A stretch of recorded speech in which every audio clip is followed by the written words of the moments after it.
I want to start this video. I want to start this video by apologizing. And I'm pretty sure the very few people that are going to watch this video are going to be confused. Why is Richie apologizing? Let me get to that. I just want to start by saying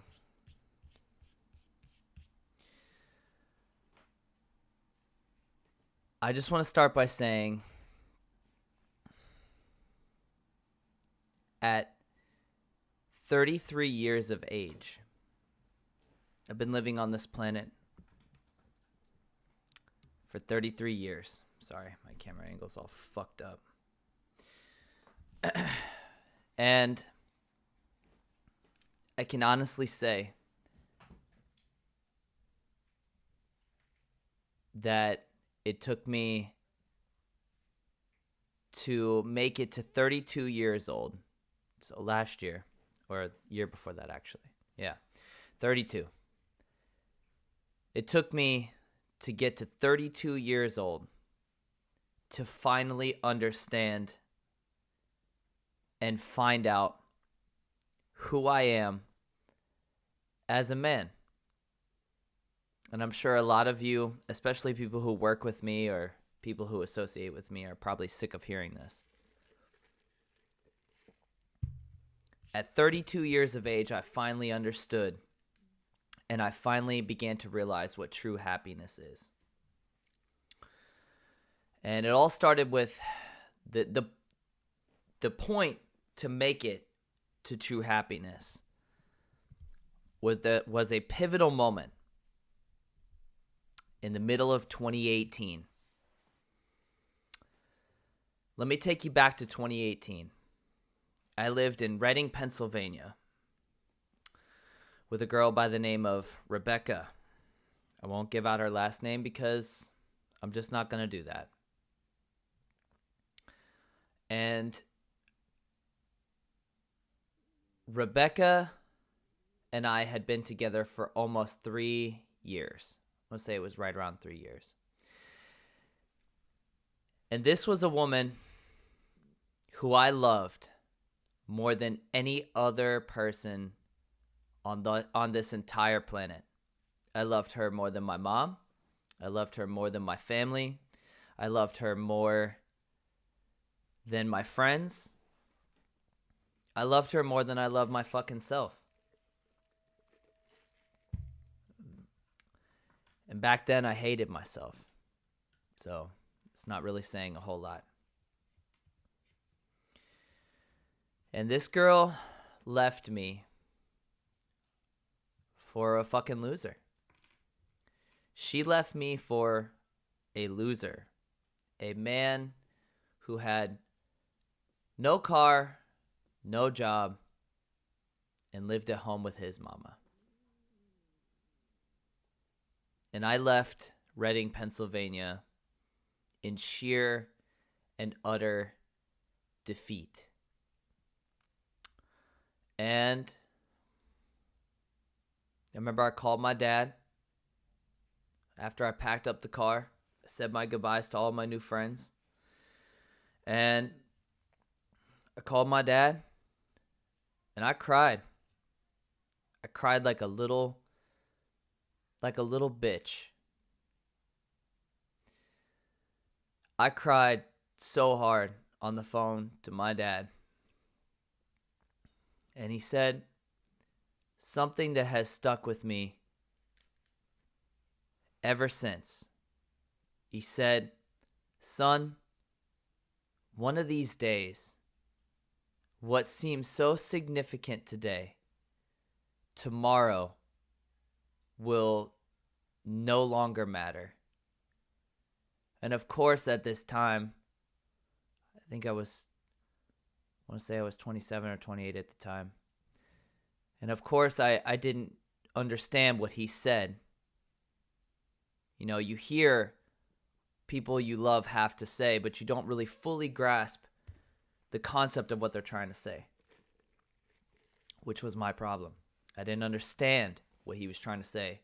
I heard the words, but they weren't striking home, which is fine because that's how the human mind works. We hear words, but we never fully grasp what they actually mean. And I remember I came back to Florida, and I started building myself back up, only to find out that my dad had stage 4 lung cancer. And ever since then, my father and I, we rebuilt a relationship. Because a death in the family will fucking do that to you. And,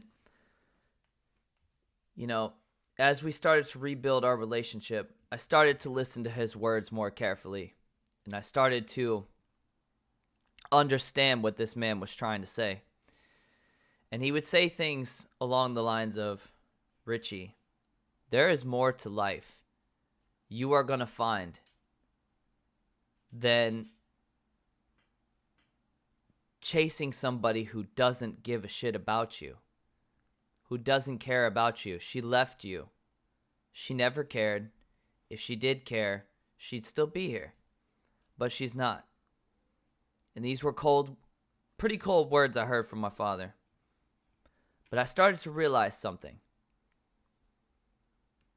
I started to realize that, you know, after I heard him say things like, Richie, it's so cliche. It sounds so fucking cliche, but it's true. The cliche shit in this world is fucking true, man. He would say, Richie, you are never going to find real love until you start loving yourself, until you start loving the man in the mirror. Sorry, my dog is just, I don't know if you can see her in the bottom of the screen, but she's just going crazy right now. Misha, stop it. He said, son, you are never going to find true love until you learn how to love yourself. And of course, I didn't know what that meant, but I took it more seriously this time. So I started rebuilding. After my father died, I gained almost 30. I blew up to almost 190 pounds because I wanted to die. I'm terrified of death, but I wanted to die. So I figured I could starve myself. It'll be an easy way to go. No violence involved, no anything like that. I'll just starve myself to death. So, what happens when you starve yourself? Well, your body retains fat, and I blew up like a fucking Zeppelin. I looked like a balloon. Misha, get down. I blew up like a balloon. And I remember one day, I prayed to God. I said, God, if you're there, if you can hear me, I'm sad, I'm depressed. I lost my father. You know, I would just stay up all night playing video games. I wouldn't show up to work till 30 minutes after I had to be there. I was fucking my whole life up. I was cool with being a loser and chilling out in the background and just not really giving a fuck. I wanted to die, and I made peace with that a long time ago. I prayed to God to give me some type of sign.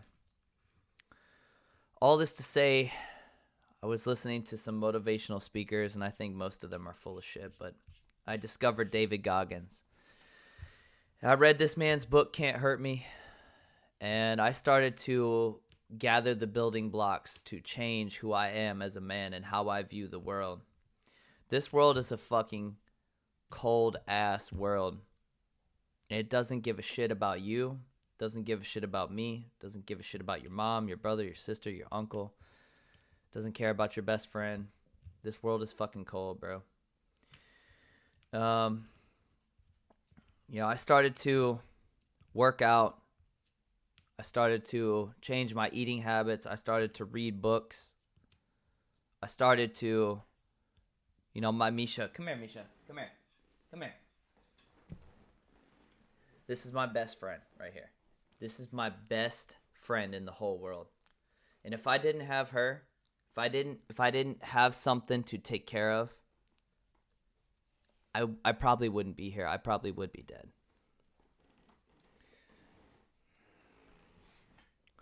All this to say, after I started taking the building blocks and using the tools and stuff that I knew to help change my life, putting God first. I've only really recently started to put God first. Putting God first, putting my mind and my body second, taking care of what I need to take care of as a man, and getting shit done in the proper order with my fucking priorities straight. And God revealed to me something last year that I'll never forget. I will never forget. Let me just tell you guys something that's true about me. I am the wealthiest man alive. I'm so fucking wealthy. And you're probably thinking, Richie, you don't have a mansion. You don't have a fleet of cars. You don't have, you're not popping bottles of Cristal and fucking rosé and shit. What are you talking about? You're wealthy. I'm wealthy because I no longer view a job that I go to work every single day as hard work. I'm wealthy because I am confident in myself as a man who gets shit done. I am wealthy because no matter who stands by my side or walks away from me, whether that's friends, whether that's family, whether that's a relationship, whether that's a romantic relationship, no matter who stands by my side or chooses to walk away, God had my fucking back the whole time. The whole time. And this doesn't have to do with religion. God had my back from the get-go. God was watching out for me the whole time. The whole fucking time. I'm wealthy because every single day I wake up and I choose happiness. I choose to be happy. Time is precious and time is just ticking, just ticking, just ticking, just ticking, just ticking. And half of you guys, some of you, all of you, who fucking knows? You're just partying your life away. Doing, and I'm not judging because I've done my fair share of that. But there is so much more to life than making it to the weekend. Embracing the little things in life, man. This year I got my own apartment by myself. Started doing things by myself. And at the end of the day, there's so much freedom in being alone.